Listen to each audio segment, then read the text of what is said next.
think I might have bought too much at Gencon this year. Welcome back to another Card Game Crypt Gencon haul. This time with face cam. I still have the card cam, but now I have face cam too. And I have so many things that I just had on camera and I can't because my phone's the face cam and the camera's the camera. But I do have a lot of promos as well. So that's where we're starting with the old empty Pokemon ETB box because eBay didn't have a booth and I couldn't put it in the eBay box. There's so many TCGs that came out this Gen Con, and I tried to make my way over to all of them and buy a little bit. So we're just gonna go through them as I have them in the box. The first thing I have is, and it's just falling out. Cookierun. Cookierun was way more hyped up than I thought it was gonna be. That game I just imagined wouldn't do very well, and it actually did way better than that. It's kind of like a Pokemon game. We have the Eternal Sugar Cookie here, which was one of the promos. It's a level 2, it has 2 HP, and it costs 2 red energy to deal 2 damage. But the thing with this one is, you can have 2 cookies out at once instead of 1 Pokemon, and the resource system is any card as resource. So you could smack the Eternal Sugar Cookie down as, whoops, you don't put it face down on this one because it's gotta be colored. Put it down in the resource area, and you can tap it for various things like cookie attacks. Let's see, what is our other one? We had another promo, the Ginger Brave. It is a level 1, 2 HP, 2 any colors to do 2 damage. And the thing with it here is that you lose when a certain number of cookies reach your break area, which is like the damage zone in Vanguard a little bit. When cookies die, they go to the break area, and when you get 10 levels worth, you lose. And you might be thinking, this is level 2 and it has 2 HP and it did do damage for 2 energy, and this was a level 1 that had 2 HP that also did 2 damage. But the Eternal Sugar Cookie also has this flip effect. Discard 1 card, the cookie with this card attached for HP gains +1 HP. So in this game, if I played the Eternal Sugar Cookie, I would take the top 2 cards of my deck. I like how I'm doing this whole explanation with these, like, still in plastic promos. You put the top 2 cards of your deck under it, and those are its HP. So if it lost 1 HP, you'd flip up, whoa, Eternal Sugar Cookie, and then it would have this flip effect where this would go to the discard pile, not the break area, and then you'd put the next top card of your deck as HP because that's what this flip effect did. So once you're out of HP, you're dead, you go to the break area. That's pretty much Cookierun. You know, you got your items and one-offs and cards that stick around on the field until you use them kind of things. I also got they were handing out these with the game, so we're gonna open up some Korean Cookierun promo cards. I think it's just one. Oh no, I gotta blur that out. We got this thing. That's pretty cool. It's like a fast food cookie. It's a level 3 with 5 HP. That's a lot of HP. And it looks like it can deal 4 damage. That's a lot. So this is a promo. That's cool. I don't really know what to say about it because I cannot read it. Maybe I could get editing me? Editing me, what does this card do? It has a once per turn where you can pay 1 blue energy to draw 1 card and then discard 1 card. Thanks a lot, editing me. No problem, bitch! Let's open these other 2 since I have them. Oh no, now you can see me struggle to open packs in real time. Thankfully this has a pull tab, so I'm just gonna tab it. And then ruin the card trying to open it.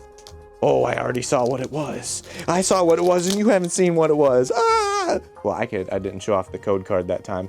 Ooh, we have it's another fast food type cookie, but this looks like the Eternal Sugar Cookie a little bit. Maybe it's some other form of sugar cookie.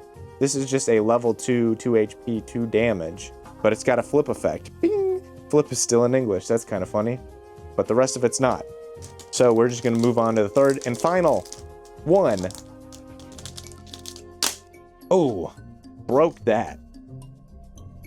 We have this cookie, level 1, 2 HP. Ooh, green and colorless deal 2 damage. Yes, quite. My poor, oh no. See, this is why I shouldn't be allowed to open cards, ever. Because I'll just break them trying to open the pack. I'll break them trying to open the packs. Don't send me any cards. Don't let me buy any cards. I shouldn't be around cards.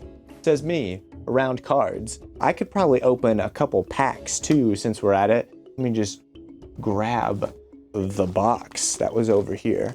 I don't have my knife or scissors or anything though, so let me just get the finger in there, yeah. All right, we got a box of Cookierun. My coupon code, let's not show that off.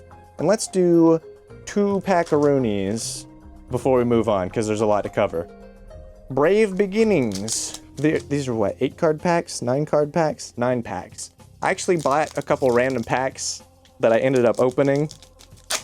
And I got an ultra rare in one of them, which is 2 per box. So let's see what we got here. We got chili pepper cookie. Oh yeah, so in the first 2 or 3 sets, they had this kind of blank white frame. And then after that, they moved to where every card is this full art kind of thing.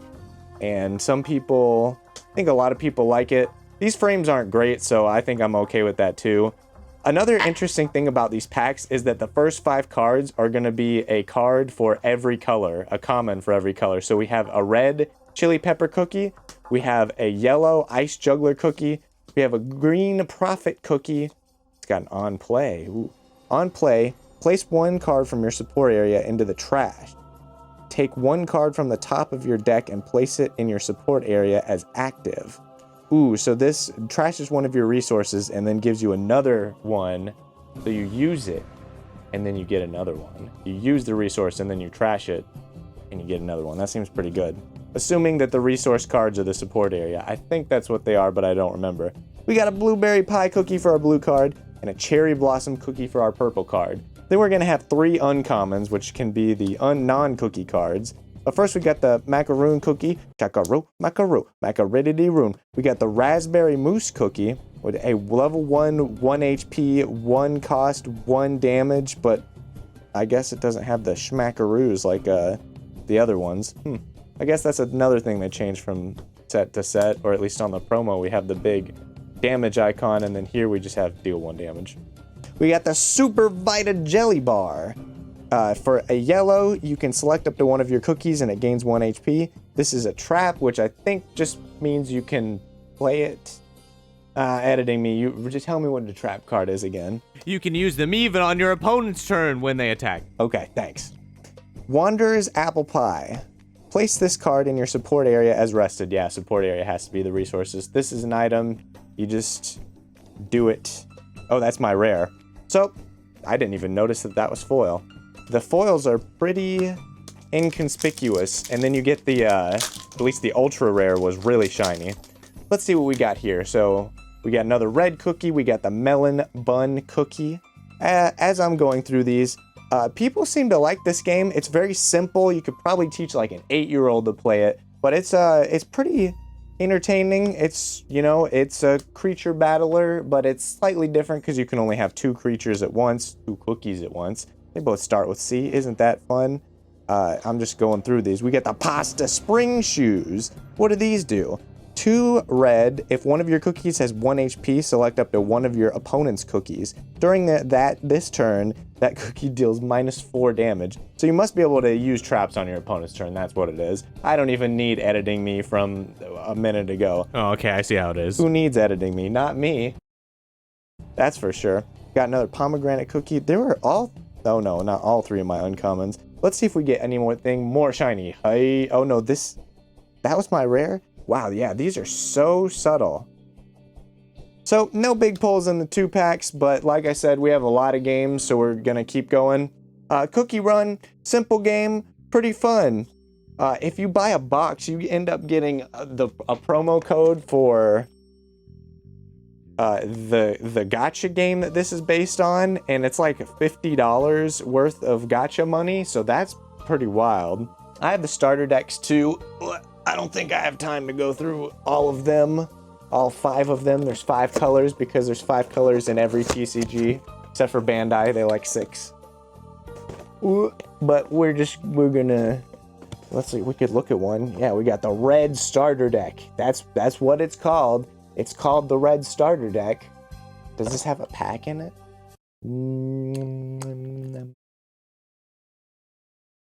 Nope, doesn't look like it. We're just gonna move on.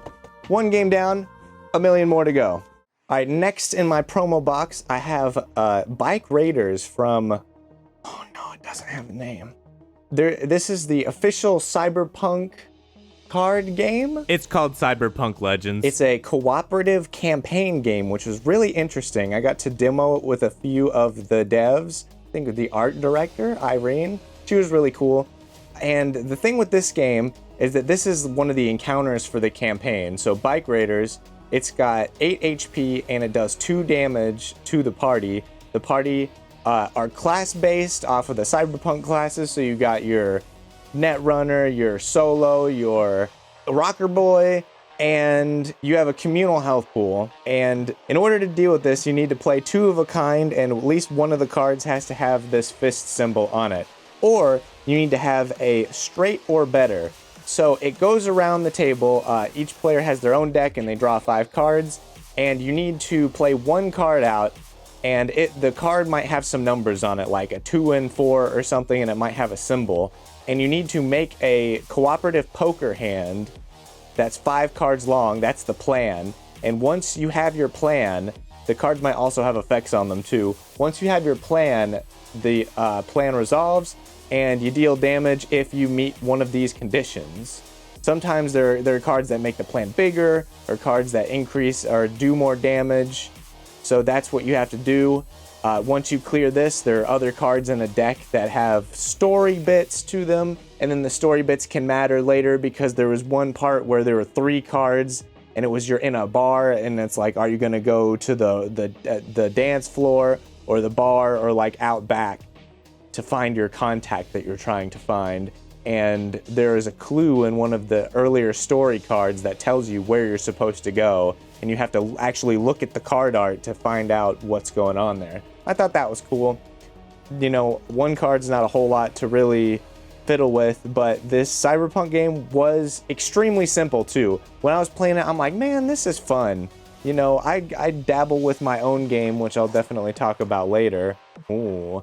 But this one was just so easy. I'm like, I could teach my mom to play this. She don't play no dang card game. She look at this stuff and she's like, what's that? You crazy person? What are you doing? But yeah, this Cyberpunk game, really cool. Really looking forward to play more of it when it's available. I think it's going to Kickstarter later this year. Editing me, tell them about it.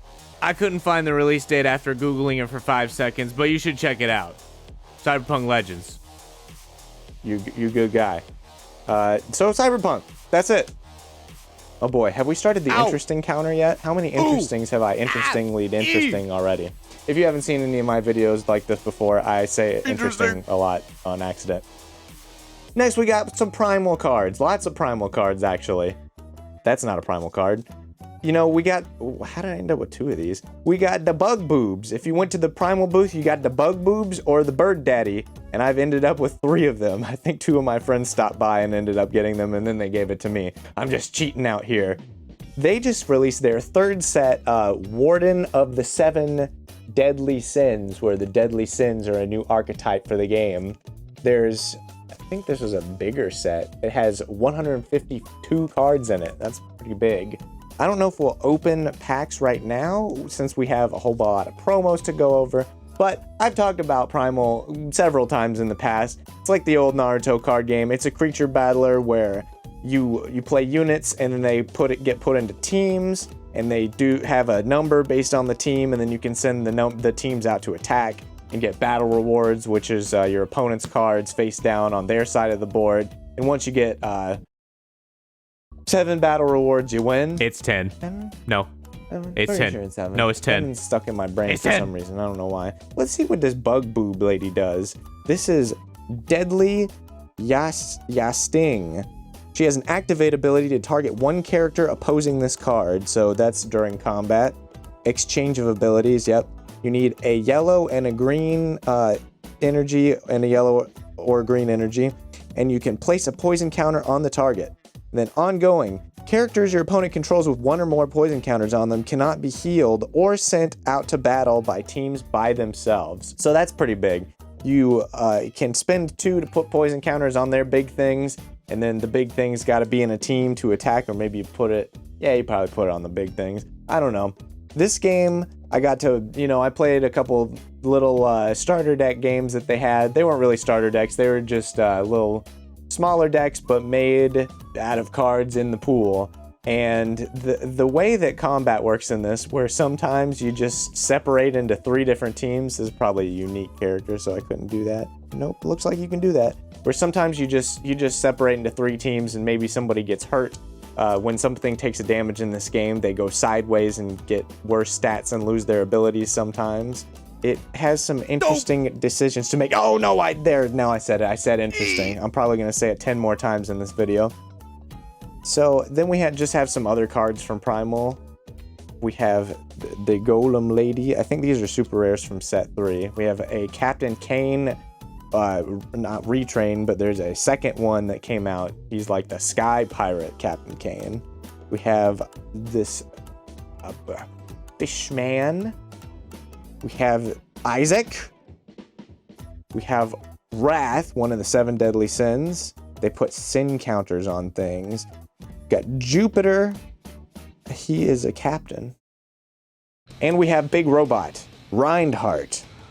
They have this. I was gonna say maybe these are set 2 cards, but I don't think there's a way I can tell. The numbers in this game are just sequential, like the old Naruto game, where this is number 206. So I don't know. That's probably set 3, but maybe not. Maybe it's set 2. But he's a cool robot. And the robots attach things and then they detach them. And this guy, when you detach a card, you draw 2 cards. So you detach to do things, and then he also just draws cards to do that, because that's pretty cool. I like drawing cards in card games, as you might know. All right, so Primal, they got some stuff. I got some stuff, but we gotta move on. Next, I got Alpha Clash. I've opened some packs on the channel a couple times for Alpha Clash. We got another creature battler, fairly standard card mechanics, but pretty diverse in what you can do with them. They came out with a PvE mode. Yeah, here it is. Siege of the Forgotten is their new thing. I didn't check the lighting on my face cam at all, so it might be horrible. But Siege of the Forgotten is a PvE mode where you can play 1 to 5 players against a giant boss. And I'm probably not gonna get into it because that'll take a lot of time, but they have that out now. PvE, where you fight an increasing horde of monsters. And there's also a hard mode, so if you have your super tuned deck or a starter deck, you can have curated experience a little bit based on what you want. And I also got this promo with it. An offer you can't refuse. This card can only be played in PvE format. Deal 3 damage to target boss, then deal 3 damage to target non-elite minion. Target contender gains 2 health. Oh, that's neat. It's just a little support card for the PvE. Cool. Moving along. That's another Primal card. What else I got here? I got some promos for this game, Echoes of Astra, which I just played recently.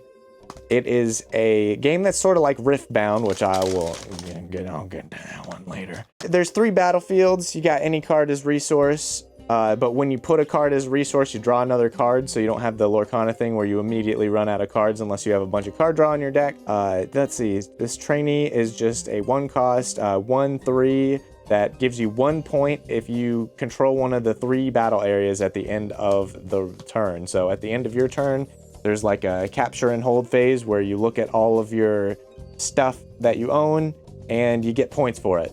You can only have 1 creature at each unit, You can only have 1 unit at each battlefield in this game though, so you can't just stack infinite guys on 1 spot. If there's an enemy unit at the spot, you will go and fight it. In this case, this has 1 attack, and this has 3 health, and this has 3 defense, and this has 4 attack. So this is gonna die, and this is gonna have 2 health for the rest of the turn. So if you throw, 2 more of these guys at it, then it'll eventually die, and you could send your next unit to capture it. Great example, me. Let's see, what else? We just got a big worm. This just is a big number. On entry, you may deal 3 damage to target unit. So maybe your opponent's got, this thing that they're controlling, and you play this and you bomb, boom, pow. and you move over a unit that you had in your base over to the middle area. That's this game. Oh, Zunfang. Dude, that's not nice. I don't know. The Ember Warden, this guy has haste, so he'll come into play ready. Things normally, this is one of those games where things come into play tapped, and you can just automatically go and take a spot on the board. And if you take a spot, if this was here and I attacked it, I would get rid of that. But since this guy fought, he would be tapped. And tapped units don't fight back in this game, but this guy says on defend, ready this unit. So if somebody tried to come in and take this place, he would re-ready and be able to deal damage back. So that's pretty much that game in a really, really short amount of time. Seemed cool. Gonna be on Kickstarter, I think they said in September. September 9th, not long. So the anime theme, not exactly my favorite. It just kind of looks like anime, but gameplay was pretty neat. I think it's going to have some problems running into being, you know, this one, which we'll get to in a second. Maybe I'll even do it next. Yeah, that seems like a good idea. So Echoes of Astra, and then the Big Daddy Riftbound. There was something funny about this game, is that all the demos were sold out. Like, you couldn't get into it. But it turns out that when you played the Riftbound demo, they would hole punch your badge with a little riot R, and you couldn't do it again. So people figured that out, and suddenly every demo event was half empty. So I walked up on the first day and did a demo and got this. And this, what's this? This is 2 decks and an Ari promo that was selling online for like $100, $150, which is crazy. But we're gonna open it and hopefully get the Jinx Victor deck, because, you know, those are the cool characters that you want to get the decks for. Either that or it's Volibear and Yasuo, which I don't want Yasuo. Who wants Yasuo? You play him and he runs down mid and dies. That's what he does. And we got him anyway. Dang it. I think all of my friends ended up getting these same 2, so I was, you know, that's what it does. We got our Ari promo, which is funny. If you played League of Legends, this is just her splash art in League. When I hold, you score 1 point. Ooh. So in this game, it's another location battle. Here, I'm going to open one of these decks. That's sealed. Oh no. I'm going to have to unseal it. This is actually who I played in the demo event too. I played Volibear, who's Mr. Gur Big Number. I hit you.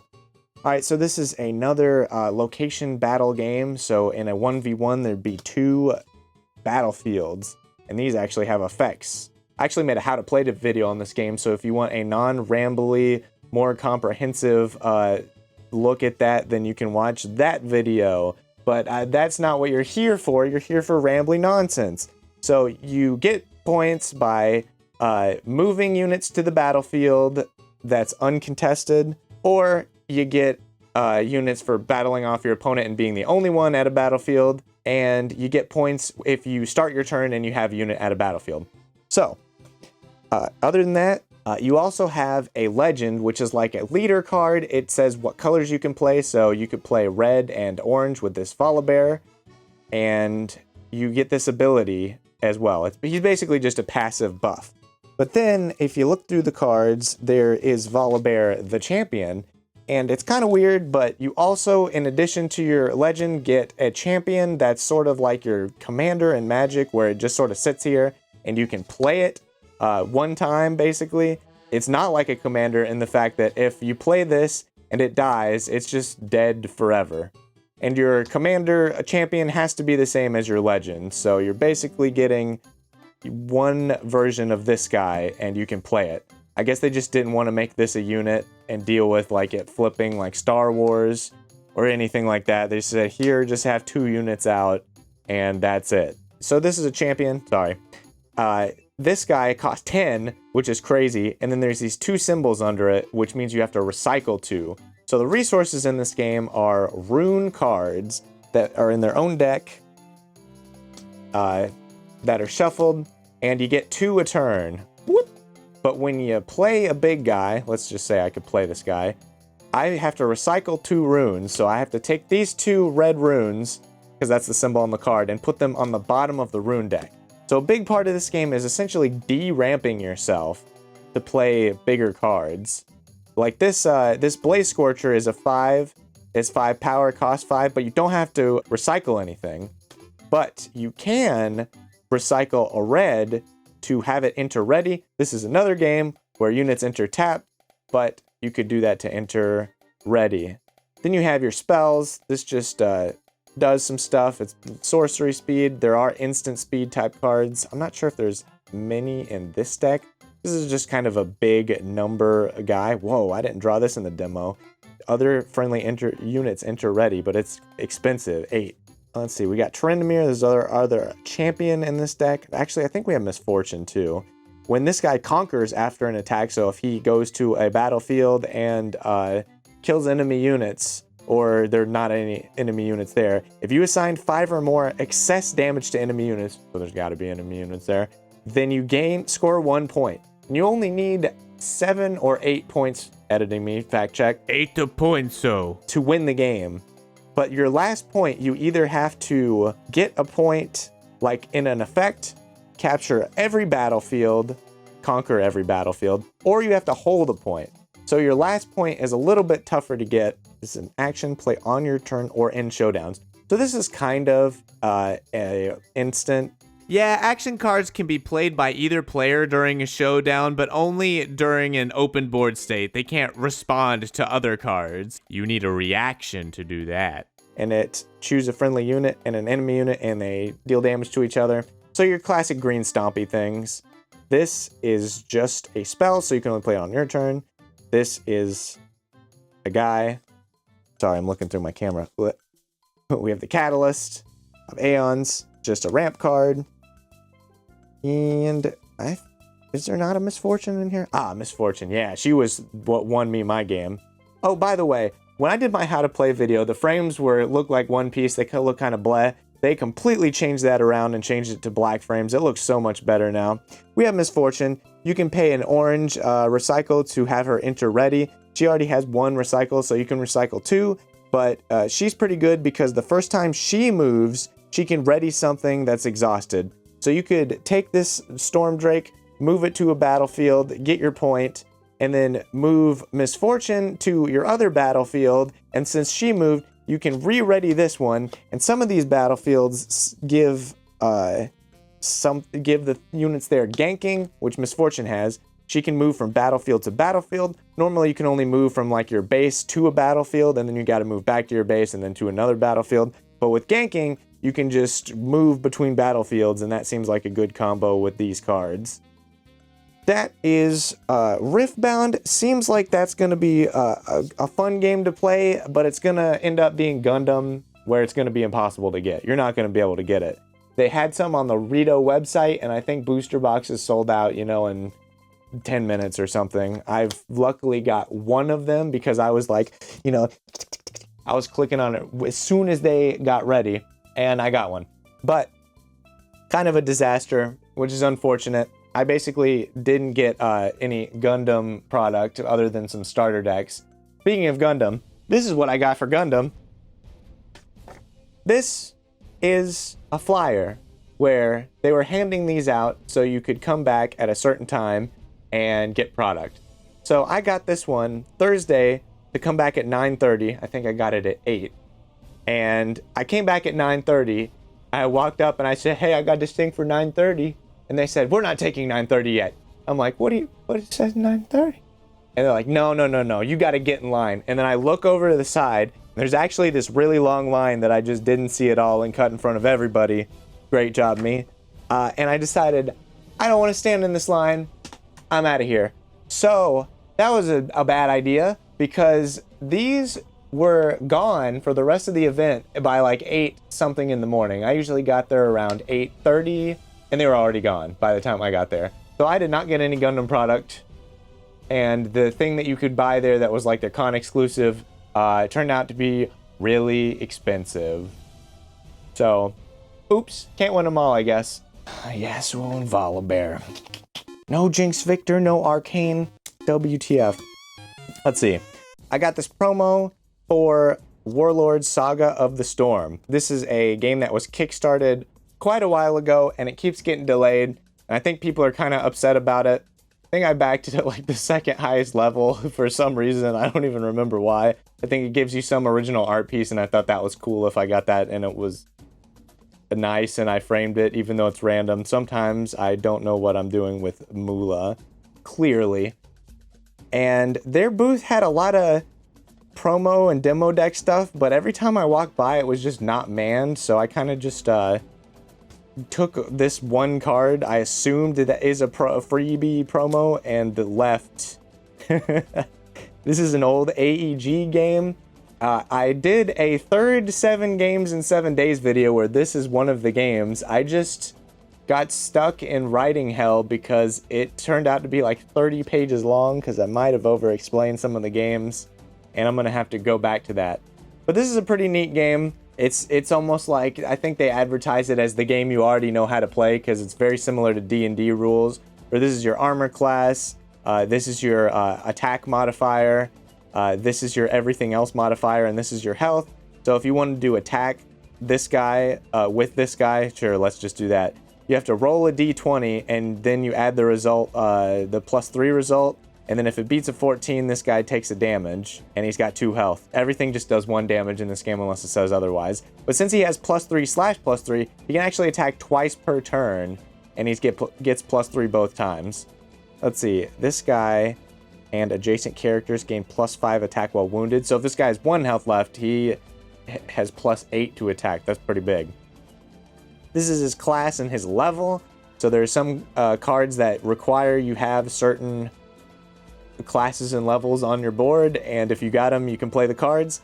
This game came out in 2001, and it's crazy because it's a back and forth action system where you like do one thing, attack, and then it goes to your opponent and they do a thing and it goes on. And it's also a like semi-grid game where there's like these rows of different cards. It's kind of hard to do an explanation with one card, but since this is level 3, I think you had to play him in at least the 3rd row back. So you'd have to have some form of thing. Yep, great explanation. It's been a long time since I played that game. But it's pretty cool. It should be coming out sometime this year. They had events going for it. They had some product for the Kickstarter that's supposed to be delivering. So Warlord Saga the Storm, old AEG game, coming back. Another dead one back from it. Got him. Let's see. Boom. Look at this. It's a... Whoa. Kind of hard to see it on the camera. This is a Silver Wing rival card. Yeah, it's it is not very... Oh, it's sort of... If we do it like that. Yeah. Silver Wing Rivals. It's a game I did on my first 7 games in 7 days, where it's not really a creature battler. You have a leader card, your MC, main character. Yep, here it is. And you play attacks that are 3 different colors. So you play cards that have colors, and your opponent has to block with the same color, or 2 cards of not the same color. And you got to do, enough damage to beat your opponent. That's how it is. So hopefully that'll be coming out fairly soon, Aruni. He was at the first exposure playtest hall, which Chrono Core was at last year, and I think I could segue into that. I don't really have a whole lot to say about Silverwing Rivals right now, besides look out for it in the future. Pretty simple game that's not... it's a little bit different because, like I said, the attacks are color-based and not number-based. Chrono Core was there last year, and this year they had a tournament. They had a tournament at the Gencon, and they had some little giveaways. I did a how to play for this video. It's like you're a big mech and you have different parts, and this is the core of the mech. Is this the Cerberus core? Ooh yeah, I like my my Cerberus man, my big shieldy sword and board man. Unlike Gundam, in Gundam you play a lot of mechs, and in this one you just have one mech, and it's more like Mech in Blood, where you do attacks and such things like that. You lay traps. They had a tournament. They had some how to play type events. It was cool to see him. I saw him in the background while I was playing the Cyberpunk game, and he recognized my voice and turned around and said something, and I looked him dead in the eyes. I was like, I don't know who you are. I didn't say that though. I was just like, And he's like, it's me, Ryan. I'm like, oh, Chrono, that's a Chrono Core guy. I know people's faces. That's what I do. I'm good at that. And so, yeah, Chrono Core was there. It was neat to see him. What else do I got here? I got Bushiroad cards. Do I want to do Bushiroad yet? Sure. Because there's another card in here. That was a Bushiroad. Ah, yes. So this is Vanguard. I don't really have anything to say about Vanguard. It's a card game that exists, I guess. And then, a new game that Bushiroad has out is Godzilla, which is an interesting sort of game. Here's their freebie promo, Heat Ray. And but before they gave me this one, I asked, hey, you got any promos for that Godzilla game that just came out? And they said, yeah, we got some promos for Godzilla. But you can only get it if you buy 3 booster boxes. And I said, you son of a bitch, give them to me. So I bought 3 boxes of Godzilla. Oh boy. To get this Burning Godzilla's Rampage card, which is kind of neat. I'm not sure if it was worth 3 boxes. Let's dive into one of these boxes, shall we? These are little baby boxes. I guess that softened the blow a little bit. If they were full-size boxes, I don't know if I would have bought 3. We got a box topper in here? Or is it just packs? Looks like just packs. All right. Godzilla is a strange game, which is not at all like other trading card games. Also, the first set here is named Godzilla versus Godzilla, because nobody can beat the king except himself. The old explain the game from the packs. Let's see what we got here. We got, the first card is a Meganula battle card. So in Godzilla, let me just see if I can find a monster real quick. Oh, cool. Second card's a monster. You have a monster card, and the battlefield I'm gonna have to put on the screen is like this numbered zone that goes from 1 to 8. And your goal is to stomp your monster from 1 to past your 8 and into your enemy's 8. And you do that by moving forward at the end of your turn, and you can discard cards from your hand once per turn to move forward this number of spaces. Let's see what this Godzilla does. He has Burst 1, so you can play him from rank 1. If you do, send this card to your discard pile at the end of your next end phase. And then he's got When Invading, which is the thing where you discard a card and move forward. Send the top card of your deck to the discard pile. If it's a monster card, destroy one of your opponent's rank 5 or lower battle cards. So you're trying to stomp your monster across your city into your opponent's city or something. And the way you stop your opponent's Godzilla, that's the only monster card right now, is by playing battle cards. Battle cards have a number, and it's based on the number that your opponent's monster card is in. So if your opponent's monster is in the second zone, then you can play 2 or lower battle cards. So this Meganula has 1,000 power, and it has Enter. If this card is in the same column, so it does matter spatially versus your opponent. If this card enters the same column as your opponent's monster card, and you have 2 or more battle cards in your zones, reduce your opponent's Rage by 1. So Rage is like a temporary power-up that you get for a turn. I'll get back to that when I get to it. If you've noticed anything about the art so far after, now 3 cards, they are just screenshots from the movies, and this one is in black and white. Now, the weird thing is that this movie that this is from, I think Gorosaurus is only in, Destroy All Monsters. That movie's in color. It's not even in black and white, so I don't know why this is in black and white. But, there is something interesting on this card. This has 2. So if you discard this to invade, you move 2 spaces forward, and there's a deck building restriction for having only a certain number of invade 2 cards in your deck. This guy also has Awakening 4. This card gains plus 3,000 counter power. That's what I was going to say. So if you have enough counter power at the end of your turn to beat your opponent's monster, which this guy has 13,000, that's a little bit more than these little 1,000s. Your opponent's monster is countered. The monster has a little extra deck of levels 2, 3, and 4, because you start at 1, and they put the next level up. So they basically level up when they get countered, and if they get countered at level 4, that's it, they lose the game. I guess you win the game for countering your opponent's level 4 monster. So you can beat their Godzilla back indefinitely if you do that. What else we got here? We got Mothra Larva from 1992. So that's the naming convention of these cards. So this is 90s Mothra. Cost 4 cost, 3,000 counter power, and Evolution 7. At the beginning of your main phase, you may play a rank 7 or lower Mothra from battle card from your deck by placing it on top of this card.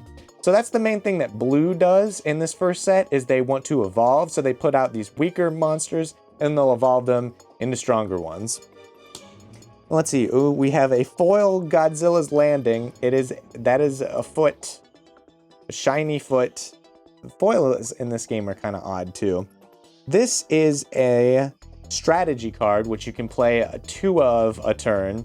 And this one just says advance the opponent's monster card by 1 zone. Interesting. I'm not sure why you'd want to do that. Also, you play battle cards in your zones. So if I play this cost 4, or your opponent has to at least be on space 4 to play this, but you play it to any of your zones. So I could put this in space 3 and Godzilla's on space 2. When I move Godzilla forward, he's gonna squish this and just keep moseying on. So I don't know if there's any cards that want to be destroyed, but that's kind of funny thematically in a game where I think otherwise this game thematically is a little bit of a mess. Like you're trying to get your Godzilla into your opponent's city and they're trying to get their Godzilla into your city, but also Godzilla squishes everything. Maybe that's on brand for Godzilla. And we have, what is Godzilla 1989, Godzilla versus Biolante. But why is there like a cave on this? This is a P, I think, for parallel. So there's a parallel of almost every card where they get rid of this text box, this, white text box. It disappears and it just turns into this. And that's their, more rare card.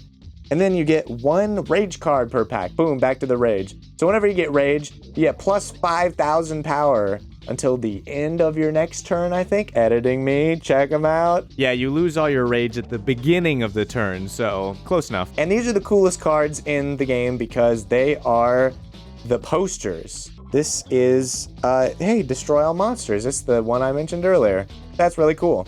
If you didn't know, I'm kind of a big Godzilla nerd. My most popular video I've ever made on YouTube is about Godzilla video games, and it almost has 1 million views, which is kind of wild because it did not start off that way. It took like 3 years before that video did anything. Let's do one more pack. Ooh, Area 2, huh. We got the MBT, and it's a battle card. Let's see, what else we got? We got this level 4 Godzilla from 1955. And he kind of sus pose there, him fighting Anguilla Ducadillo. There's a channel that talks about Godzilla movies called Big Action Bill. He has a history of every Godzilla movie, just about, and they're really good. If you want a rabbit hole to fly down, you can go watch Big Action Bill. I think I've seen all of them. I've seen some of them at least twice.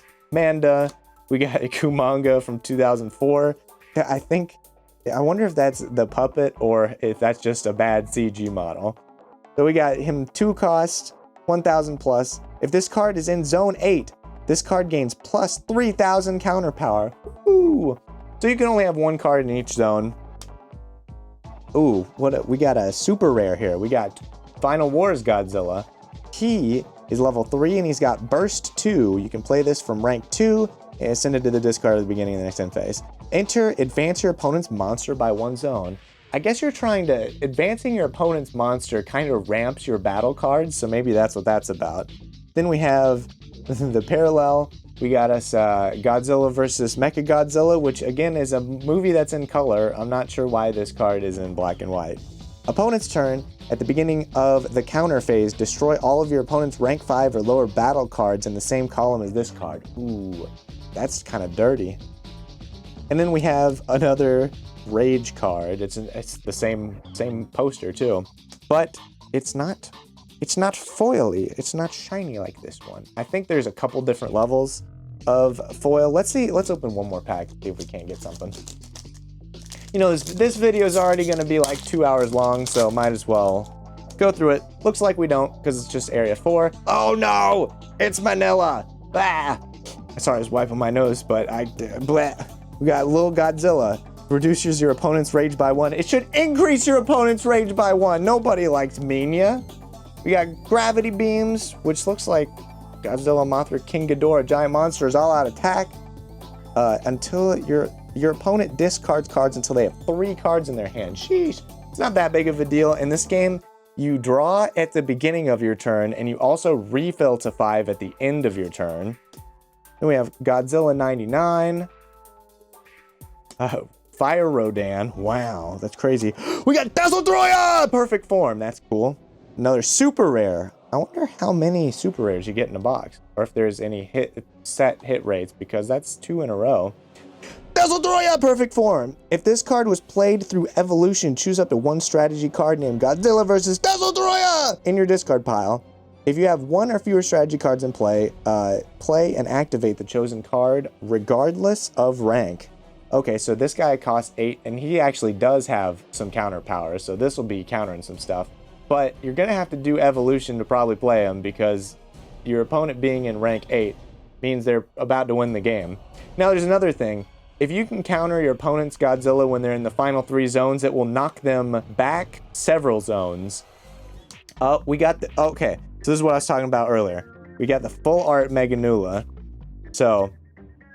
The parallel Meganula. Look at the difference. Damn, that's crazy. Whoo! Oh yeah, baby.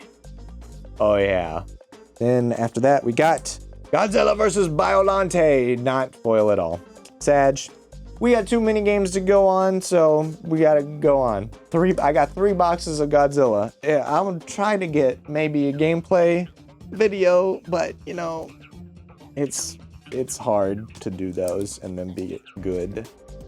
All right, next on the list, I might as well get this one out of the way because it's been chilling in the corner. I have Ward. So Ward keeps inundating me with their advertisements on Facebook, and I'm tired of it, so I was hoping if I bought some that they'll finally go away. They surely did not. It is a game where you play guys, and basically you roll dice and see if attack, let's see, is this attack level, speed, maybe it's armor level. Yeah, one dice roll plus 20. You roll and see if you can beat your opponent's armor level and they lose health. And you do that until you can only have 1 creature out. You do that until a creature dies, and then you play another creature, and you do it all over again until they have a certain, I think, amount of health in the discard pile. So that's yeah, that's Ward. Let's open one of these starter packs and see what we can find.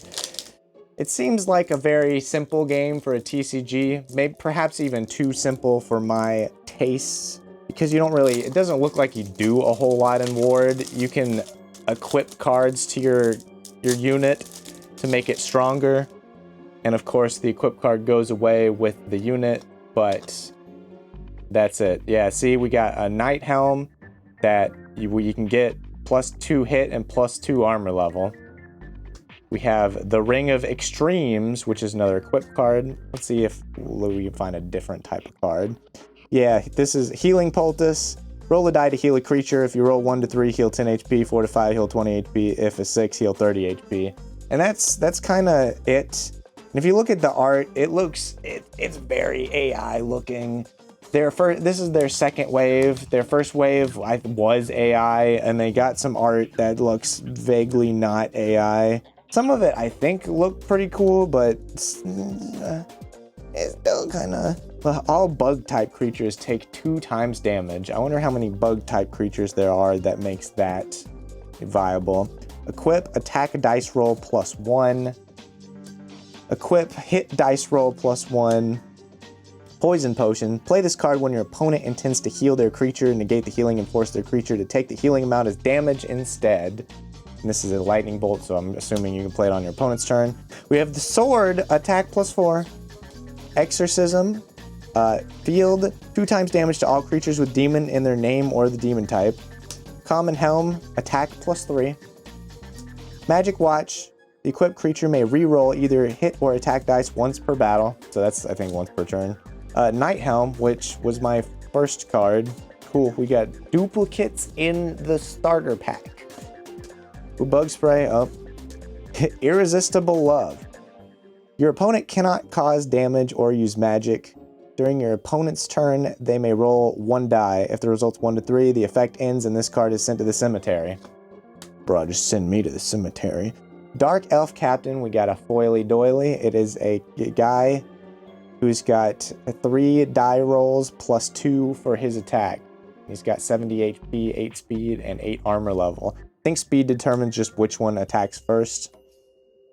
We have the Electro Wizard, the Bunnysaurus, the Water Elitoid, Mooncat, Equip Knight. Yeah, this just looks like Mid-Journey to me. I know I've done enough Mid-Journey generations. Thrust 1 dice roll. On someone, you may search your deck for 1 magic card that says Equip. Equip that card to this creature, and then you can shuffle your deck. That's kind of neat. Green Dragon, Corn Creeper, Bugman, Kendo Tiger, Baby Dino, Stomp 1 dice roll plus 3. He's only got 40 HP. I don't know what the win HP number is. Editing me, you know what to do. Magic Artillery. Let's see. Electaloon, Abominable Deerman, The Seer, Sleepy Scent, Magic Artillery, Subject number 149, Steam Spider, and Ward Quick Rules. Oh, 300. I don't need... Editing me, I don't need you again. Fine. That's right. You have to, like, sacrifice up your creature if you want to do that, too. It just... I don't know. I don't know what to think of this. It just... Moving on. I jumped away from Bushiroad, but I need to jump back because they also did another new game, Hololive, or at least new in English. And we're gonna pop in and... No, I'm just gonna rip this. Yeah! Rip this and talk about it. You ever play Pokemon? This is Pokemon. This is Pokemon, but you got a leader card. So, you got these Holo Mems. Yeah, these are the leaders. So you pick a leader card. Let's just look at this one. This, Tokinosora. I don't follow VTubers. But there's a million VTuber card games this year, and I gotta hit them all against each other eventually. This one, the leaders have some effects. I don't think they determine what colors you can play. I think you can play whatever you want. But they do have different life totals. So this one has 5 life, this one has 6 life. In this game, you got... the energy cards are in their separate deck, like One Piece and Gundam and Riftbound. And these are also your life. So you put them face down, you shuffle this deck, you put them face down. And when you get damaged, you take a life card. Or when you get damaged, when you lose your Holo Mem, take a life card and you stick it under one of your benched Holo Mem Pokemon. So you essentially ramp when you get closer to losing, which is better than Pokemon's you win, you get extra stuff for winning. I think that's interesting. Oh, I said it again! I really am gonna say it 10 times, aren't I? It's sort of like Battle Spirits. In that game, your life crystals moved into your resource pool when you got hurt. So that's a thing that's not many other games do. So we have our Pokemon. It's got 100 HP, 1 energy, 30 damage. Debut, so it's a basic Pokemon. Then we just have... Is this the same one? No, it's not. This one has half as much HP. They have a collab effect. So in this game, you have your active Holo Mem, but then you also have a collab one. And the collab one at the beginning of your turn will go off of the collab space and be tapped, and they can't go back in the collab space. But when you put them there, they get an effect. Like this one has a collab effect. During your turn, your center Holo Mem, which is your main one, gets arts plus 20. So they do 20 extra damage. And your collab also gets to attack. So you actually get 2 attacks per turn if you got a collab or raider. Other than that, I don't really know what to say about this one. It's Pokemon with a leader card. Oh, there is one more thing. When you collab, you put the top card of your deck face down in like this super zone, and it's a hollow power, which your leader uses. So this has hollow power -1. Once per turn, reattach one cheer from your stage to one of your hollow mem. So you could attach, reattach an energy onto a different hollow mem. So this one also has a hollow power -2, and this is a once per game. Swap your opponent's center hollow mem with one back hollow mem. During this turn, your white center hollow mem gets arts plus 50. So you boss it up, and then you do 50 extra damage. Seems good. This is a game that's been out in Japan for a while, so it's one of those things where they launch the first set and we immediately know what the best stuff is. We have the Baton Pass, which is just your retreat cost. This is a first level, so just like Pokemon, you have your debut Hollow Mem, and then on the not turn that you played it, you can level it up into first, and then you can level it up into second, which I don't. Here we go. This Oz-Key has a second, and she does some stuff. If a Tokinosaura Hollow Mem is on your center stage, send the top card of your cheer deck to your Hollow Mem. I forgot what this plus 50 here is. Editing me. It's like a weakness thing. If you hit your opponent and their Hollow Mem is that color, then you do extra damage. Thank you. So, it's Pokemon. It's Pokemon. They got health when you take damage. You gotta track it.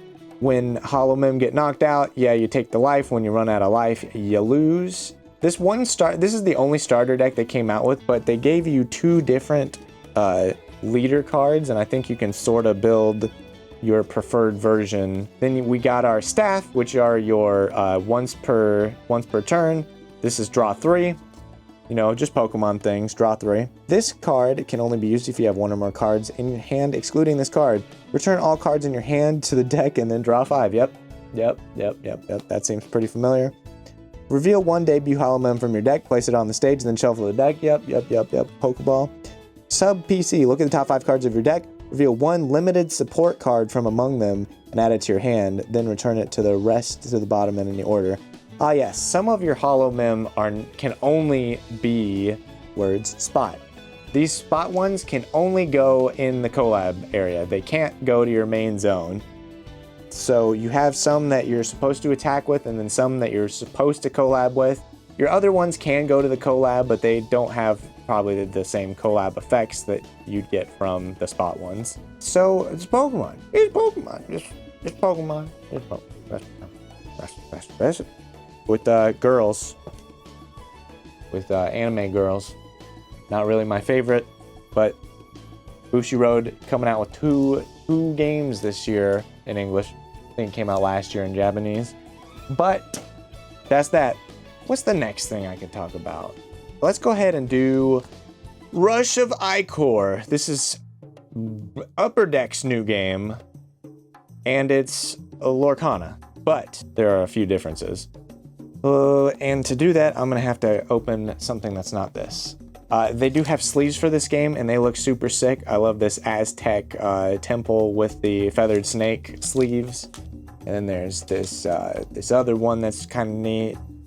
And then there's this snake lady, kind of Hindu-looking one that's cool. I'm not even sure. That's probably Japanese, not Hindu. Oopies! We're gonna take one of these starter decks. I bought the 4 starter decks. There's a Mayan one, a Greek one, a Japanese one, and an Egyptian one. And we're going to open the Egyptian one because that's what I got the promo for. That's what I played during the demo. And so that's what we're gonna do, and you can't stop me. I'm gonna rip it. Oh, I didn't even need to rip it. Oh, we do get a pack in this one. And these are just the rules. Yep, the rule book. The most popular video on this game on the internet is Kodak complaining about the rules, which is understandable. They're not great. Mostly because. Throw it to the side.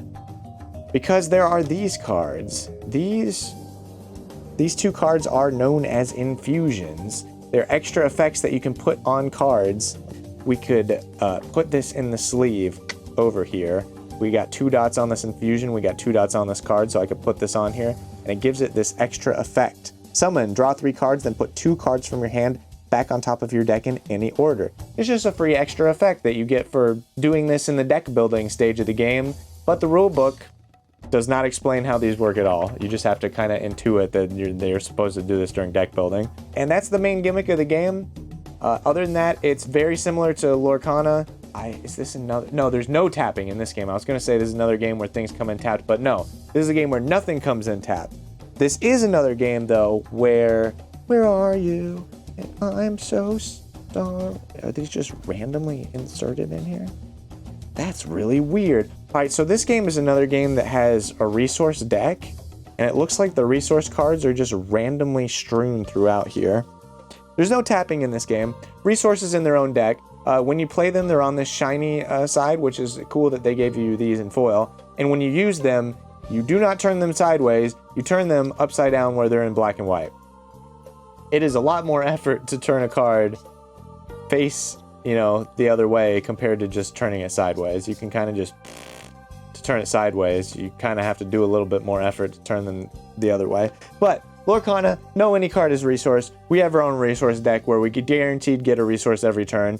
And another thing is that this is how you get win points. So in Lorcana, you can quest to gain lore. In this game, you can No, you idiot, that's Keyforge. This is raid. Is that the term? To gain Ikorr, which will go on the creature that reaped. And you have to make him survive until the start of your next turn to cash in the Ikorr for points, winning points. If you don't do that, you don't get the points. This is also a leader game. So this is an avatar. It tells you what colors you can play. You can play red and blue, and it has an ability that you can pay 2. You can play locations in your champion zone. So this Great Pyramid promo that I had, or foil, that's what they gave us for demoing. This normally goes in one zone on the map, but a location zone, but the leader ability lets you play it on any zone, or the creature zones, which I don't think are limited. So you could just play more locations than you'd normally be able to. And they also have this rush ability, which I think once per game you can get rid of this much Ikorr and then do what it says. So search your hand deck or graveyard for a location and play it. We get our Great Pyramid if we want to do it. So Egyptian, I think, is a little bit based on locations. Let's see what this other infusion we got does. The champion has +1 raid. Raid, not reap. That's Keyforge. So other than that, we have units. We have the gunner. When he raids, he deals 1 damage to up to 1 champion, and he's got 2 raids, so he's going to get 2 Ikorr. These cards have an interesting feel to them. I don't know what it is about them. We have Quick Strike, so that's first strike. Other than that, we have, you have the combat, Hearthstone combat, basically. You have Summoning Sickness, but when you can attack anything you want, and they both deal damage to each other unless they have something like First Strike or Quick Strike, where they deal damage first. Bronze Blacksmith. Egypt champions you control have +1 attack, so it's an attack buff. Claw Strike Warrior, Quick Strike. There's one card in here that's really silly, and I want to find it. Fierce Spearman, Quick Strike. The Industrious Farmer. No. Inspired Bard. No. Brewer. Priest of Seth. The art in this game is pretty cool. Where is... Swift Messenger. This guy costs 3. He can have up to a 3 infusion. He's got Swift Witch's Haste, and he's got Summon up to 2 target allied players draw a combined 2 cards. So, you can target yourself with this. So this is a 3-cost 2/2 with haste that also Pots of Greeds you. And it can get any infusion. So I don't know what all infusions there are, but getting 3 means you can do whatever you want. You can play any infusion. This card just seems really good. I don't know, this makes me concerned because Upper Deck also does Neopets, and the balance in that game is really wacky. I'll get to that in a second. My recording is at 1 hour and 17 minutes. Holy crap, we still got a lot to go. We have the Wheat Farmer, who's a 1-cost 2 Ikorr. In my demo game, it was really hard to get rid of this guy. Summoning Sickness does not apply to raiding, so you could just play this guy and smack 2 Ikorr on him. Good luck getting rid of that on turn 1. The other big thing in this game is that there's a 3v3 mode where you play 3v3. I don't know where I was going with that. But what that actually means is that you can interact with the opponent that's in front of you and your allies beside you. So if you're in the middle in the 3v3, you can interact with both your allies, so you could use our Swift Messenger to have them draw cards. But that's about it. Other than that, you're just fighting the one opponent, and you're all going toward the shared win condition. We have more location cards. Activate the effect of an allied location. What? So going back to our Great Pyramid, when a champion you control leaves the battlefield, store all Ikorr held by this champion on the location, and then you can use your, once per turn, I guess, to secure one Ikorr from this location. So we had our 3/3 that draws 2 cards and can immediately act, and we have a 3 cost that gives you some very slow value when stuff you have dies. Unless there's a way to cheat out locations, I guess, with losing 3 Ikorr. In 1v1, you only need 10 Ikorr to win, so the locations seem a little slow to me. The art is pretty cool, though. Did I already say that? Shoot, I'm losing my mind. I've been recording this too long, and we still have many more games. The Rush of Ikorr, it was pretty decent. I don't think it was terrible. It's like it's a functional game, but I just am not sure of Upper Deck's ability to deliver a trading card game. It seems like they saw... Okay, come on. They saw indie games get big the past couple years on Kickstarter and went, dang, we gotta start making some stuff. And they have one team between this and Neopets. Brain died for a second. And I just don't know how good they are. Sorry. Royal Barge Stock. Allied Egyptians are royalty in addition to their other types. Ooh, we have Serpard, which is a swift 1/1/1/1/1, just ones everywhere. Scheming Vizier. Look at the top of a target player's deck. You may send it to their graveyard. Temple Guard, 0/3. This champion has plus X attack, where X is the combined influence cost of allied locations. Well, I guess that makes the less worthwhile things better. Oh, look, Thunderbolt. It costs 1, it deals 3 damage. I see what you did there. Ooh, we have our Infusion, which is a common, I think. So these also have rarities. You get 1 per pack, and you get usually 1 ultra rare Infusion per box, but you could get 0, which I think main deck man didn't get any. But sometimes you can get more than 1. I don't know how I feel about that, where there's these extra things that go on cards, so you could have your like ultra rare card, and then ooh, is this what rarity is this? It's just a rare. That's a pretty shiny for just a rare. You get your ultra rare card, and then maybe you could put your ultra rare Infusion on it. But it looks like this rare doesn't have any Infusion spots, so maybe the super duper Infusions just go on the common cards, which I'm not sure if that's any better. What does this Infusion do? When this champion strikes a champion and survives, draw a card. Card draw? No, I like doing that. I like drawing cards in card games. Summon, stun all other champions. So then they just can't act. Okay, whoa, he's got 4? That's crazy. So he comes down, stuns everything, and then you could just immediately raid for 4. But you have to get to 9, and you only get 1 resource a turn in this game. And we got an influence card, which is cool. It's this like full art Pegasus. Like I said once or twice, the art's cool. I just don't know how the actual game is gonna go. It's not bad. It's not good. It's not bad. It's a game.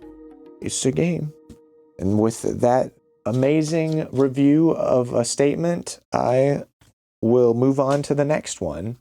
I guess I could quickly go over Neopets, since that's also Upper Deck. Neopets Set 3. What a game. I did not play in the World Champion, or whatever the big tournament is called, this year. Last year I got 2 smoked. I entered it. It was my first experience playing the game, and got justifiably roasted. What? There's like a sticker on this. It's unstuck now. We're gonna throw out 1 pack real quick. Gotta keep on moving. This really is gonna end up being 2 hours. Holy crap. Well, that's one way to open a pack. Badly. What we got here? We got our Neopets. If you don't remember from last year, very dice rolly game. You have Neopet, you have attack, you have defense, you have agility. When you attack, you can roll that many die, and then if your speed is higher than your opponent, you can re-roll the difference. So you want to have speed. Speed's really important. And you can roll up to 10 die to attack, and I think 5s and 6 hits, maybe 4, 5, 6 hits. Yes, 4 and 5 hits. 6 is a crit hit that can't be blocked, and 4, 5, 6 blocks. We have 3 neon pets. Wow, we got a foil of the first card in the pack. These have a weird feeling to them, very glossy. That's not what I'm used to. I guess I'm used to matte cards. We have a Darrigan paintbrush. This is a super rare dragon paintbrush, so you could turn something else into a Darrigan.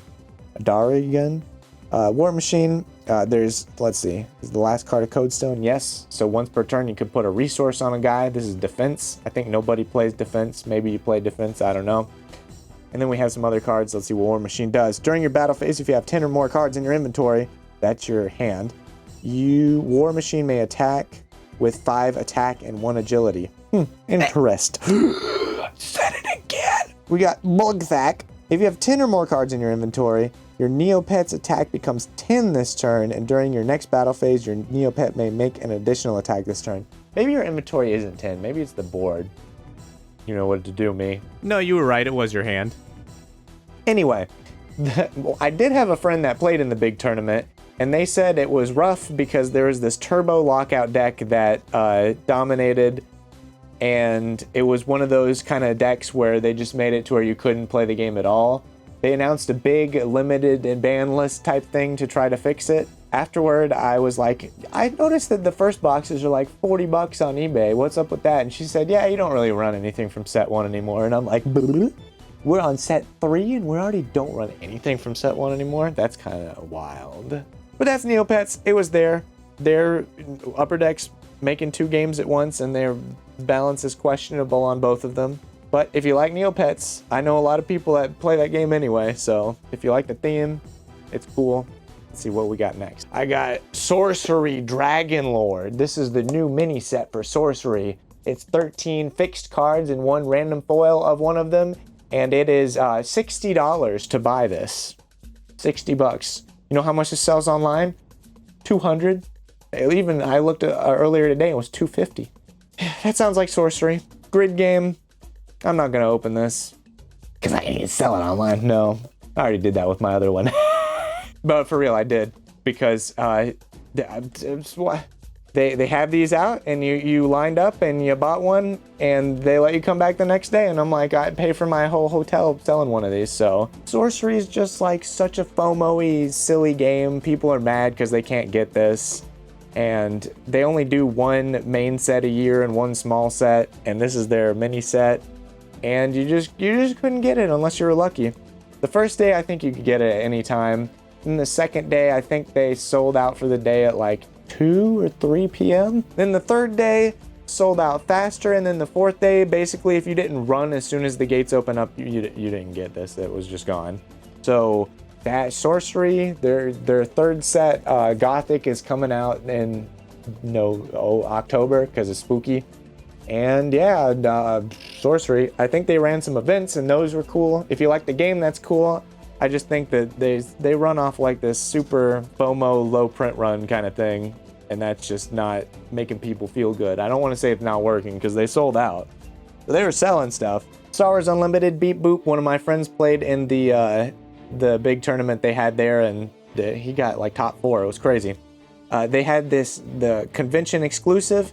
Last year, the convention exclusive was crazy. It was like a mad rush on the Gencon website to try to get a ticket. This year, they had a completely different system, and it was no fun because I just got it on the first day, the first time I tried. I just want to sit there and try to get it the whole time. There is no hunt for this. I'm just kidding. This is droids. I don't think it's as meta relevant as the first one, so probably not as valuable. But it's a cute box. This was $100 for, I think, 6 cards, so this was even worse than the Sorcery. I bought this. I don't know why. I have a problem. Please, somebody help me. Let's go for Oshi Push. There's another VTuber card game that came out, and it's called Oshi Push. And it's from Japanime, which I've also had an interesting experience with. I backed one of their other projects, Zoo Tiles, and it was extremely late. And this one is doing something similar, where they are giving the Kickstarter is almost like an inferior product. They went back and redid the art for retail, and then they waited for the retail version to ship out the Kickstarter version. So you could get this at Gencon, and then I still don't have the Kickstarter pledge that I bought, but here's, you know, a box I bought at Gencon. They did send me some starter decks in another box, so I don't want to talk too much crap, because I also think this is the only VTuber card game that is using the theme of VTubers correctly, because this game is about getting 1 million subscribers by going to different locations and getting enough influences to win. Our first card is Sweaty Gaming. So this is content. And if you look at the subtype, this is Poggers content. So we're gaming with Oshi Push, which I think is kind of amusing. You can play this if you're dominating this platform, which I think it means you have more influence. You may delete 1 content card on this platform with 5 cost or more. Ooh, that seems decent, maybe? I don't know. I'm gonna go crazy! So this has 5 influence. I wonder if we'll get a location in this pack. This is content. This is more content. Kickback. Ooh, I don't know what that is. I'd have to put it on the screen, but I did look at the rules. I haven't got a chance to play this one yet. I'm sorry. I try to play all the games beforehand, but sometimes it just doesn't work that way. This is an action. This is just like your spell card. Let's see. 1 content card of your choice gets +7 influence this clash. Then, if it's on an independent platform, also draw 1 card. Bustin'.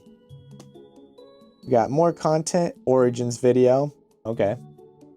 We got Spooky Town. We got Let 'em Cook. I mean, it's just... This is way more internet. All the other VTuber card games, like Hololive was just like, here's some Hololive characters, they're gonna punch each other until they die. And this one's like, no, this is content creators making videos and stuff.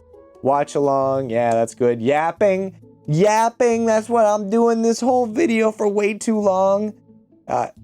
And yeah, we got another action. Killer Hands. Reveal the top 4 cards of your deck. Draw 1 action card from among them and put the rest on the bottom of your deck. If your persona is Kusha Iori, draw 2 action cards instead. Wow, that seems pretty good. We have an upgrade. So this is a level up card for your... Persona. Your Oshi? Persona. Is that? Yeah. No. Yeah. No. It's your Oshi. Persona. And so this is basically a character card, so I could talk about it, even though it has a cost.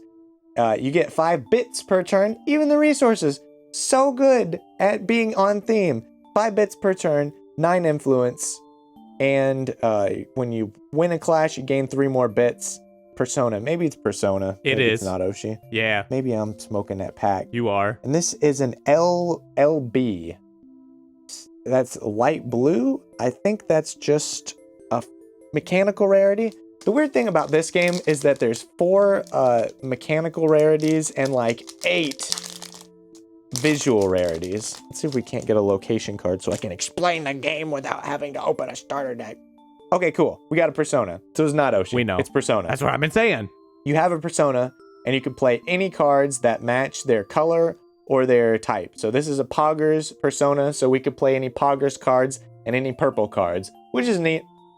You get 3 bits a turn. They get 4 influence, which is how much you need to win the locations. Let me just cheat real quick and see if we have any. Yep, we have a platform right here. So we have a podcasting platform, which is the Historical Lion. It gives you plus 40,000 subscribers. You need 3 influence to be able to capture this. This is actually popularity, and you gain 1 popularity when you win a clash at this location. So you basically have to win 3 battles at this location to be able to cash it in. And the clash reward is that you may delete 1 content with a cost of 2 or less in play. So the platforms are in a side deck, and they get play to the board, and you have to fight over them by putting content or your persona. They can move out and gain influence as well, and you got to get 1 million subscribers. You play content, which is basically your units. You know, this has 7. That's crazy. That just instantly gets this. That's not how that works. And then after you do the content phase, there's the next phase where you can play action cards to try to beat over your opponent's numbers and get the bigger numbers. And then if you have enough influence to take the platform, then you do, and you get the subscribers, and you're trying to get the most. You got a Donathon, Mahjong tournament, first date. This is an AO. AO, I don't know what, all these rarities are really unique in the naming, so I'm not sure which one this is. Then we have another AO, Year 0 Science, and that's it. That's all the packs. So Oshi Push really going into the theme of being a VTuber. Again, not super into it, but I like that this one actually gets on it. This is what you come here for, the top tier commentary on card games, like that thing I just said. Put that on a quote, put it on a short. It's my most profound thing I've ever said in my life. I bought the starter decks for these this Soul Masters game. They were there last year. I kind of talked about them. Their cards kind of look like AI. I think I bought a couple packs, so we'll just open a couple packs. It seemed like a creature battler with any card as resource, but there are some cards that can be resources, and the point of the resource cards is that you can change your face down resources. Yeah, I think this is it. Energy core. Swap a face down card with this core. Rest it to gain an energy.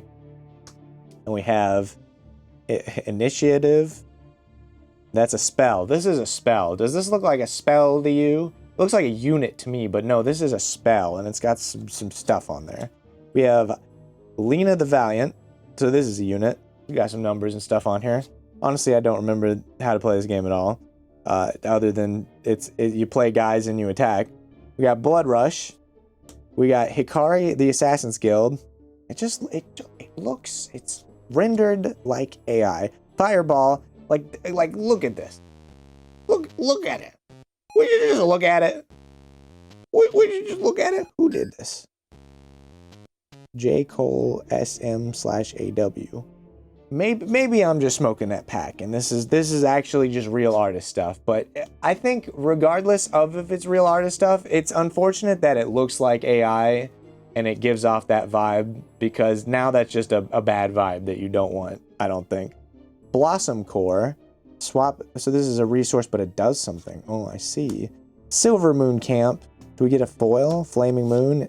Night Gwaine. I guess. I think most of these were waifus, but this is not a waifu, so that's kind of neat.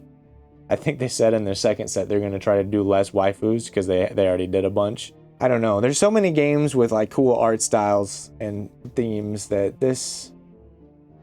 I don't know if it does it. The cards feel good though. They look pretty good. They have some wild foils too, where there's like puzzle piece jigsaw things. Here, let me do this other pack and see if we get any cool foil. This is the usual pack opening YouTuber thing. They just go through it. We're just gonna go through it and see what the shiny card is.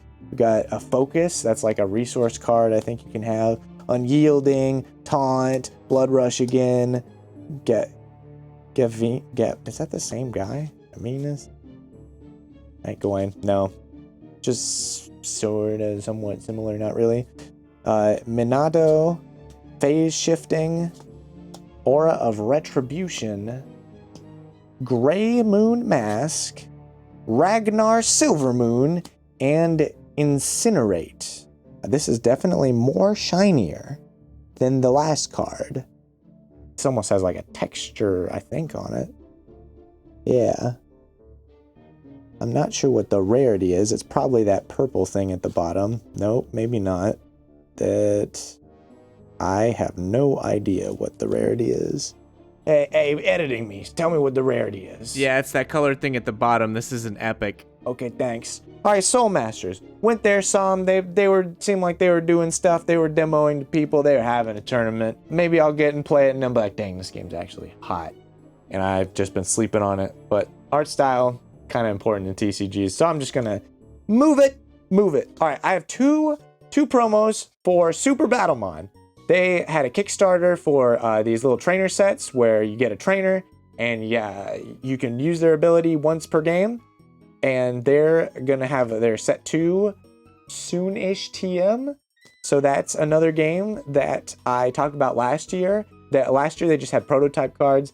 This year they actually released stuff. I think I opened some Super Battlemon in one of my other pack opening videos. Now they have this different foil. This I guess this is more of the hollow foil mirror sheen kind of look, and it looks pretty good. It looks good. It looks like Pokemon. They know they look like Pokemon. But I also got another game from the same developer, and it's a big one over here. It's impending doom. I got Iconoclash. Since this video is going super long, I might have to do this another time, but this is like Super Smash Brothers as a board game, which is neat. There's like this grid battlefield thing, and you move your characters around on it, and when you attack, you can knock them back, and you can build super meter. And it's a character-based game where each character has a pre-made deck. And that kind of reminded me of my own game, because my own game is also a character-based game with positional elements. And I will get to that at the end. It's gonna almost be my Gen Con tradition, I guess, to talk about my own game at the very end of the video. So that's Iconoclash. I bought every set they had. They're coming out with Red Dragon Inn set, and they're going to kickstart that soon. I'm hyped for that because I think I have all of Red Dragon Inn. I love Red Dragon Inn. Red Dragon Inn is great. This is going to be the stupidest video I've ever made. Why am I on face cam? This is so dumb. I'm running out of desk room. Ultraman. Ultraman card game was at Gen Con again. I ran into them in the football stadium. The whole football stadium at Gen Con is just more card games. And they were running a sealed event, and I think they said round 1 took 20 minutes. So this is it's a quick game. I demoed it with Mr. Speed Robo, and he immediately was like, dude, this game rocks. I'm like, shoot, he was really into it. But super simple game. Set 4 is out. There's a website, I'll put it in the description, where they have set 1, 2, 3 boxes as a bundle, where you get a box of set 1, 2, 3 for $60. So $20 a box. Couldn't get cheaper. I think the pull rates are fairly good because this is I think Bandai might have helped. There was a guy from Subaraya Productions, who makes Ultraman, and he said that they were doing the game, but Bandai was helping a little bit with distribution. I think in Japan maybe, but maybe they talked. I don't know. Bandai half owns Subaraya Productions, so there could have been something in there. This is a really random off-topic thing, but Ultraman, you play guys, and so this Ultraman Belial, I'm not sure what this 6 is up here, but if you play him by himself, he's got 7,000 power, but if you played him on top of another Ultraman Belial, he'd be 10,000. So like you play cards face down, and then you simultaneously reveal them, and then whoever has the bigger number wins the battle.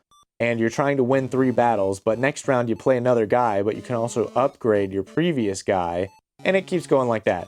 Very quick, snappy little game, but I think way more quick and snappier, easier to understand than Godzilla. Another thing that I forgot to mention about Godzilla is that I tried to play this with the starter decks, and the rules are just one sheet. And they didn't really do a good job to explain, so I had to go and demo the game so I knew what the heck was going on. Once I demoed it, pretty simple to understand game, not as easy as Ultraman.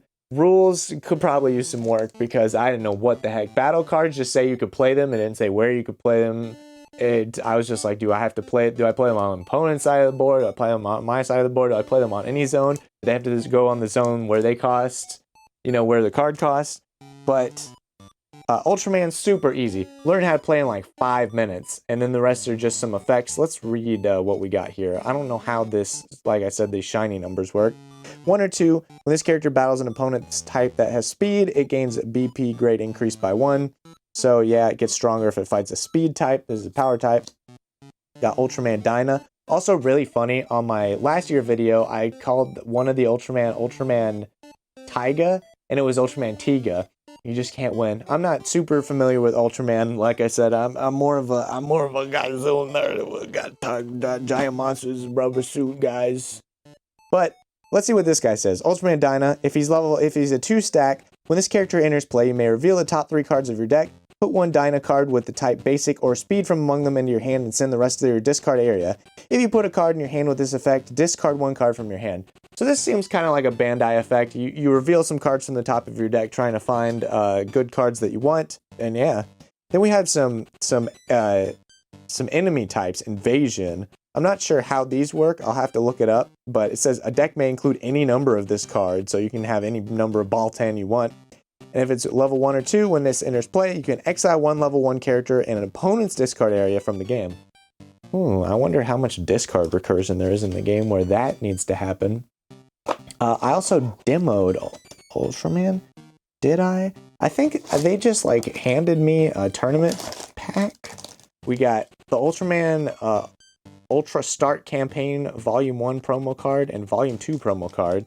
And I'm so used to the Digimon ones being 1 card. It's kind of neat that these are a couple different cards. So we'll just go through these real quick. We got Ultraman Zero. We got Ultraman Geed. We got Ultraman Decker. We got Ultraman Blazer. Ultraman Z. Ultraman Trigger. Yeah, like I said, I don't know a whole lot about Ultraman, but these are some promo cards. I think these are probably screenshots from something, but they still look pretty decent. They like at least cut them out and gave them a background. They're just all the same guy though. I think Ultraman is neat, but it's kind of interesting that they gave this a worldwide release, which is probably what I said last year, because I don't know if Ultraman just has the juice to be a TCG. Oh man. Here's another card game I got. One of my friends disappeared while I was demoing the Iconoclash game to a friend. I was demoing this to him, and my other friend disappeared, Jacob from Speed Robo, and he came back with this. Cosplay Deviants. They were behind a curtain, so I don't know if this is about to be not safe for work, and I'm going to have to block this out or what, but we have... it says it's a card game, so apparently there's gameplay to be had. I'm sure that's not the point of why people are doing it, but that's what it is. So I saw a shiny card. I pull it up and just what? Ultra Murray. Oh, is this triple triad? This is triple triad, isn't it? We got Saitan. We got Pigeon Brat. We got Julio. Can I show this on YouTube? I don't know. Sweet Mother of Dragons. That's what I'm saying. And Chrissy Hunt. Oh, those are some games. These don't have effects or anything, so I guess this is pretty vanilla triple triad. That's Cosplay Deviants. What was that series? Series more than one, so they've done this for a while. I guess I had a Hololive and Godzilla promo. I want to see what the Godzilla promo is. We might as well open some packs. What is it? Mothra Amigo 1992. Wow. What? Wow. What is this? A parallel? It's a PRP promo parallel. That's funny. It's gonna go in the stack. We might as well see what the Hololive one is too. It is Vestia Zerta debut. This is a P. I hope I don't have to pee, but this is a P. Oh, this is bad. Compile 2 was at Gencon. I talked about Compile 1 last year. It's a cool little lane-based game. Apparently the company died and then they undied, and Compile 2 is a thing that they released in very limited quantities. You kind of had to run over there to get it. I would love to talk about this, but this video is almost 2 hours long and I really need to show my own game, so I'm going to do that. If you want to look at Compile, I talk about it really in detail maybe last year. So on point with knowing how much I talked about it. I remember doing the thing on the board with all the cards, so probably that. I got the DragonCon exclusive, DragonShield exclusive Gencon sleeves. These were kind of wild because they were $25, I think. This is the back, and then there's gold inlay on the other side. I just thought that was neat to be able to get some exclusive sleeves since I go to the con, and last 2 years I didn't get them. But this year, I got them. I took my game Predator or Prey, which I haven't talked about on the channel since last year, but in that time I have real art. Last year it was all piddly little mid-journey pictures. Look at this guy. We got new frames, we got art. It's looking good. So this was how it looked last year. It was just all fake art. Agree did a good job on the frames. They served their purpose very well, and we have some new frames to go with the new cards.